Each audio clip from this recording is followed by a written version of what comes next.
There are new appeals for police reform in the United States following the release of videos of the killing of Tyre Nichols. He died after he was beaten by Memphis police officers on January 7th. We come to call to action for Congress. By failing to craft and pass bills to stop police brutality, you are writing another black man's obituary. The blood of Black America is on your hand, so stand up and do something. Among the many tributes and vigils for Tyre Nichols this week, there is this one at a skate park in his hometown. His family says Nichols was a devoted skateboarder, and his mother is trying to raise money to build a park in his memory.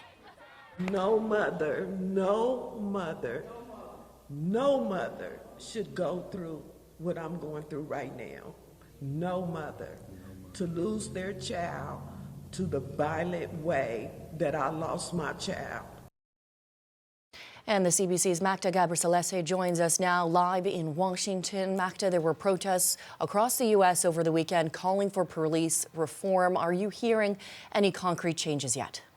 Well, when it comes to the police unit that these officers were part of, the Scorpion unit, that has been disbanded. But on a national level, as the calls for change to policing get louder, there's no change that we're seeing as of yet. It's too early to say, but we do know that since the video was released showing the brutal beating of Tyre Nichols by officers, people have been taking to the streets across the country.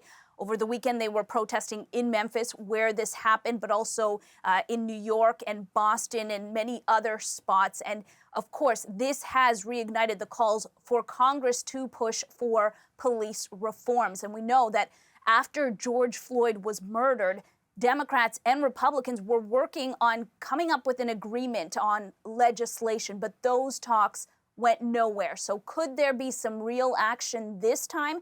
Here's what Democratic Senator Dick Durbin had to say. I think of the police reform package that Senator Booker was working on with Senator Scott. It had many elements in it that are important, banning chokeholds, dealing with no warrant searches, dealing with accreditation of police departments. It's necessary that we do all these things, but not sufficient. We need Senator, a national conversation.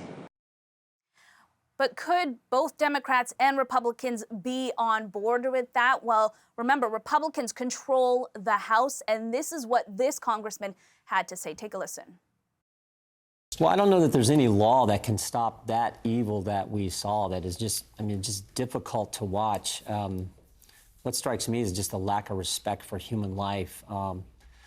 So I don't know that any law, any training, any reform is going to change. You know, this man was handcuffed. They continued to beat him. He thinks this is a law enforcement issue that should be handled on a state or local level, not federal. But there are many on the other side that disagree. Yes, Magda, and in fact, the Congressional Black Caucus is hoping to take this fight to the White House this week. What can you tell us about that? That's right. So Congressman Stephen Horsford is the chair of the committee.